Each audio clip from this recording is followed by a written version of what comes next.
Olá, caros ouvintes, eu sou Túlio Gomes e estamos dando início a mais um devocional Temor e Tremor.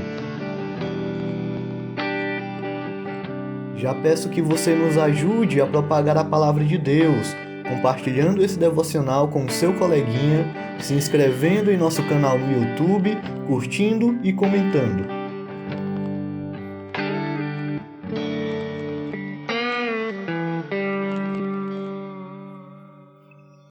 Abram suas Bíblias no livro de Atos. O nosso texto bíblico se encontra no capítulo 7, dos versos 51 ao verso 60. Estarei dando início à leitura. Homens de dura cerviz, incircuncisos de coração e de ouvidos, vós sempre resistis ao Espírito Santo. Assim como fizeram vossos pais, também vós o fazeis. Qual dos profetas vossos pais não perseguiram? Eles mataram os que anteriormente anunciavam a vinda do justo, do qual vós agora vos tornastes traidores e assassinos. Vós que recebestes a lei por ministério de anjos e não aguardastes. Ouvindo eles isto, enfureceram-se no seu coração e rilhavam os dentes contra ele. Mas Estevão, cheio do Espírito Santo, fitou os olhos no céu e viu a glória de Deus, e Jesus que estava à sua direita, e disse: Eis que vejo os céus abertos e o Filho do Homem em pé à destra de Deus. Eles, porém, clamando em alta voz, taparam os ouvidos e unânimes arremeteram contra ele, e lançando-o fora da cidade, o apedrejaram. As testemunhas deixaram suas vestes ao pé de um jovem chamado Saulo, e apedrejavam Estevão, que invocava e dizia: Senhor Jesus, recebe o meu espírito. Então, ajoelhando-se, clamou em alta voz: Senhor, não lhes imputes este pecado. Com estas palavras, adormeceu, e Saulo consentia em sua morte. Meus queridos, após a narrativa de Estevão voltado para o Antigo Testamento, que, como vimos nos devocionais anteriores, apontavam sempre para a pessoa de Cristo, de Jesus Cristo, essa narrativa também mostrou e expôs toda a infidelidade, hipocrisia e desobediência dos israelitas. E agora, ao final do seu discurso, Estevão acusa os seus juízes do mesmo pecado, chamando-os de homens de dura cerviz, incircuncisos de coração e de ouvido. A expressão de dura cerviz remete à total desobediência dos israelitas. Era uma expressão empregada aos bois e cavalos que se recusavam a aceitar o jugo que os fazendeiros tentavam colocar em torno do pescoço deles. Já eles eram incircuncisos de coração e de ouvidos, porque eles, através da hipocrisia, demonstravam grande orgulho na circuncisão externa, na circuncisão física. Todavia, o significado dessa circuncisão, a representatividade dessa circuncisão, não agia no seu coração. Era apenas algo externo. Todavia, o seu íntimo era corrompido e pecaminoso. Eles viviam falando e pregando leis onde o legalismo frio e sem misericórdia reinava, e eles não cumpriam e não praticavam tais leis, que eram a lei de Moisés, que eram as escrituras do Antigo Testamento. Eles cobravam e pregavam algo que eles mesmos não viviam, resistindo ao Espírito Santo, assim como fizeram os seus pais. Deuteronômios 10, versículo 16, vai dizer o seguinte: Portanto, circuncindem o coração de vocês e deixem de ser teimosos. E Romanos 2, 27 ao 29 vai falar: Aquele que não é circuncidado fisicamente, mas obedece à lei, condenará você que, tendo a lei escrita e a circuncisão, é transgressor da lei. Não é judeu quem o é apenas exteriormente, nem é circuncisão a que é meramente exterior e física. Não, judeu é quem o é interiormente e circuncisão é a operada no coração, pelo Espírito e não pela lei escrita. Para estes o louvor não provém dos homens, mas de Deus. E em Salmo 106, versículo 33, em sua primeira parte, vai dizer: pois foram rebeldes ao Espírito de Deus, se referindo ao povo de Israel na época de Moisés. Dos versos 51 ao 53, Estevão ele estará expondo os pecados dos membros do Sinédrio e estará quebrando, estará ferindo onde mais dói. Justamente o ego, a hipocrisia, a autossuficiência, o orgulho que o Sinédrio sentia e que o Sinédrio alimentou por anos. Para aqueles que se gloriavam de serem circuncisos, de serem o povo eleito, de serem a nação escolhida e descendente dos patriarcas e dos profetas e dos grandes homens do Antigo Testamento que foram escolhidos e que foram trabalhados por Deus, Estevão aqui está dizendo para eles que não foi bem assim. Em sua maioria, o povo de Israel, ele resistia ao Espírito Santo, perseguia os pais e perseguiam os profetas.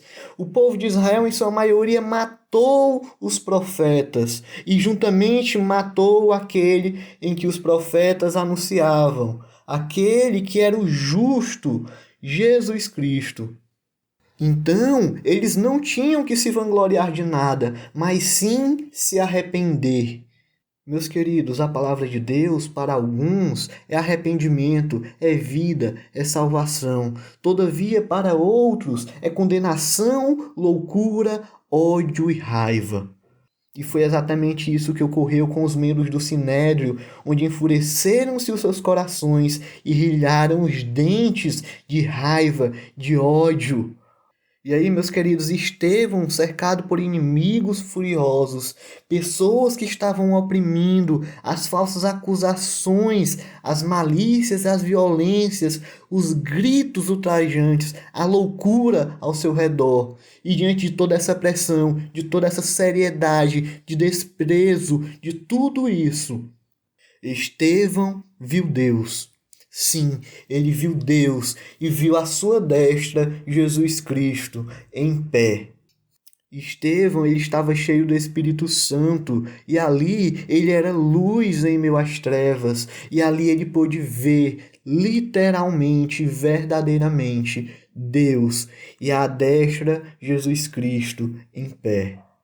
Naquele momento, meus queridos, Estevão, ele estava em paz, estava sereno e estava tranquilo, porque Jesus Cristo estava com ele. E naquele momento, ao invés de ele ver e de fitar os seus olhos naquela loucura e naquela aflição que estava ao seu redor, ele fitava os seus olhos para a glória de Deus e ele via Deus e Jesus à sua destra.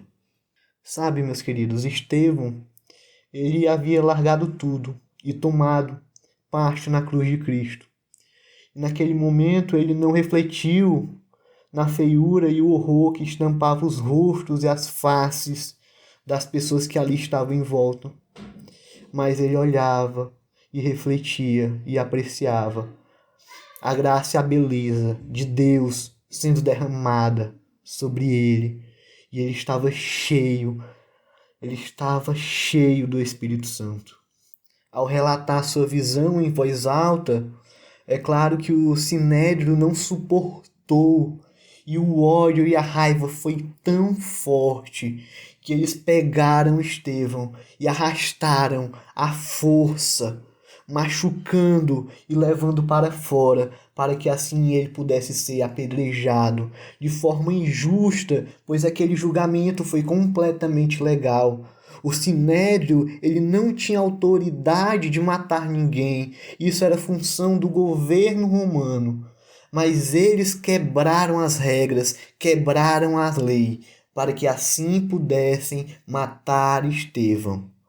E durante o seu processo de apedrejamento, cercado por uma multidão, cheia de raiva, de ódio, sedenta por sangue, que o xingava e humilhava, onde essa multidão começava a apanhar as primeiras rochas e as primeiras pedras, e que com todas as suas forças e ódio começavam a atirar essas pedras em direção a Estevão.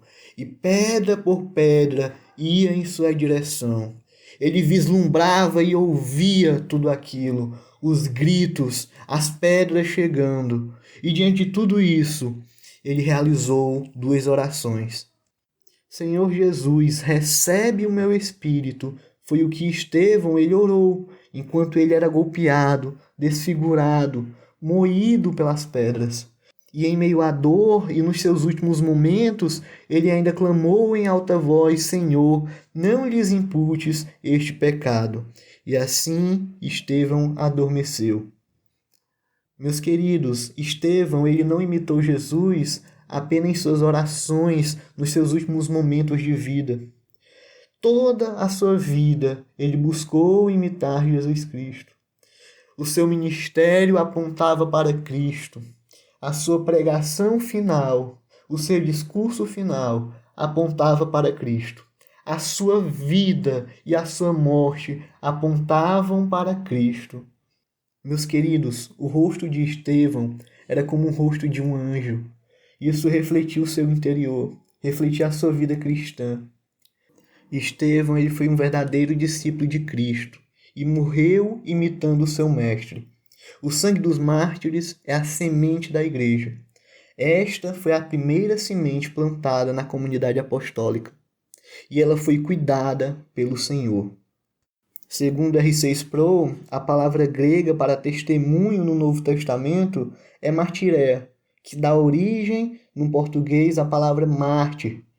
Estevão foi o primeiro a ser martirizado em nome de Jesus Cristo e foi martirizado testemunhando Cristo. E meus queridos, sabe quem é que estava lá e que aqui nos é apresentado pela primeira vez na história?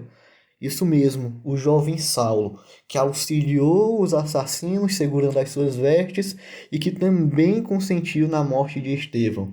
Ele estava presente, viu e ouviu tudo, e que com certeza tudo aquilo influenciou também em sua jornada. Meus queridos, já nos encaminhando para o final, eu gostaria de destacar alguns pontos. Primeiro, Estevão, ele era um homem de fé, e a sua fé se manteve firme e forte durante todo o seu processo de julgamento. Mesmo nos momentos mais difíceis, Estevão estava seguro, estava confiando em Deus e em Jesus Cristo. E assim ele permaneceu sereno e calmo, pois nele habitava a paz de Cristo. Estevão, ele não apenas amou a Deus e a Jesus Cristo de todo o seu coração, mas ele também amou o seu próximo. E ele demonstrou o seu amor ao seu próximo, inclusive ao seu inimigo, na sua última oração, onde ele pediu para que Deus, para que Jesus Cristo não imputasse pecado àquelas pessoas. Estevão, ele perdoou, e o perdão é uma característica essencial de quem está cheio do Espírito Santo. E diante do julgamento, Estevão não se encheu de angústia, de aflição, de desespero, porque seus olhos não estavam apontados para os problemas, para as dificuldades, para as pessoas que estavam o acusando. Não, os seus olhos fitavam a glória de Deus. Ele estava olhando para Cristo, o seu alvo era Cristo. E por isso ele pôde suportar tudo, com paz, serenidade e tranquilidade. Mesmo em meio à dor, ele sabia que Cristo estava com ele e ele sabia do seu propósito. E por último, que nós como cristãos possamos buscar, assim como Estevão, ser verdadeiros imitadores de Cristo, que as nossas atitudes, que a nossa vida, que a nossa forma de agir e de pensar, que a nossa forma de falar aponte para Jesus Cristo sempre. Gostaria de orar. Senhor, Deus e Pai, nos encontramos em Tua presença, ó Deus, para Te agradecer por mais um devocional, Te agradecer pela vida dos nossos ouvintes e pela vida da equipe Temor e Tremor. Senhor, Deus e Pai, nós Te agradecemos pela vida de Estevão, que hoje serve como exemplo e como inspiração para nós cristãos. Nós te agradecemos por todo o trabalho que o Senhor atuou na vida de Estevão, dos seus discípulos e dos seus apóstolos, que hoje nos mostram as palavras de vida eterna. Que o Senhor nos ajude, ó Pai, a sermos imitadores de Cristo, assim como eles também foram. Que o Senhor nos ajude e nos guie, ó Pai, nessa caminhada, que muitas vezes passamos por dificuldades, tribulações e desafios, mas contigo nós podemos suportar, porque o nosso alvo, a nossa visão deve estar apontada para Ti. Assim nós choramos e te agradecemos, em nome do Teu Filho Jesus. Amém.